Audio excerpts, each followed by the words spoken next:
Pulong, maayong hapon, kamusta po? Okay lang. Ayun, sir. Sir, marami pong nagtatanong bakit daw na Kong Pulong, maayong hapon, kamusta po?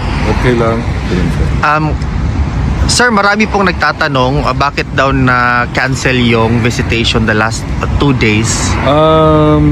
Tungod sa severe snow na warning, no, for the past 2 days, ang translator dili maka-ani sa DU, so mo to gi-cancel nila, pero gi-offset po nila maka-visit ko Friday. Okay. Pero ang botong isa ka day nga wala ka visit, ang botong saon na between the lawyers and sa ICC kung sa plano nila.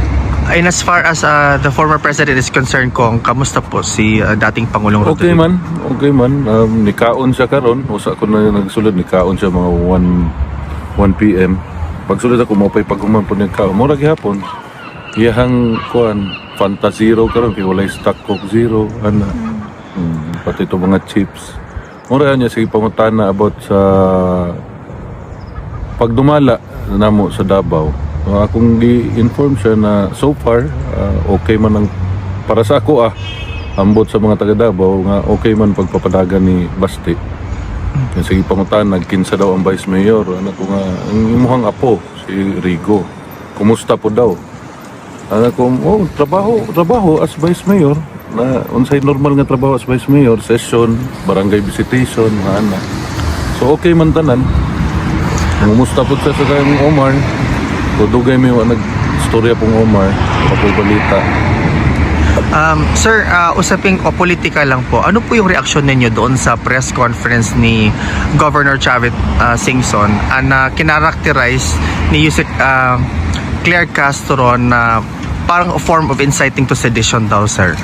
Anything you say against the President is always inciting to sedition. Kay mga talawan man ang piste na. Demokrasya man eh, kumusulti ko bogo inyong presidente, inciting to sedition. Kung sa'yo gusto, magdebate mo ni Ferdinand Marcos, o man ay nahuman. Di lang po kumusulta, naniinit pa akong ulogin. Kapoy magkastorya mga bugo, god. Di pa po ko bright, pero di po ko anak kabugo. Diba? Ayaw magtuo ng tulo ka survey. Mauna na ikuha ninyong base, ayaw magtuo. Sulti man si mga ayaw magtuo ng isa ka survey. Karon ay magtuo ng tulo ka survey.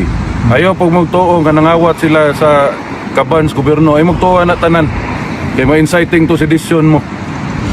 Kita nung ninyo tanan. Kung sa ma-inciting to sedition na ng Kadsabit.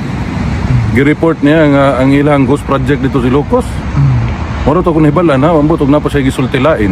Kasi sabi daw ni Governor Chavit na dapat daw hindi natin bitiwan yung pag-imbestiga, kasi sabi din naman daw yun ni President Bongbong Marcos na imbestigahan yung flood control project, unahin daw yung Region 1. O siyempre unahon na yung lugar nga namang hilabot man siya sila yung lugar. Giyadto bitaw nilang Davao, sila nakita muta sa taga Davao ilang nakita adto siya sa yung lugar.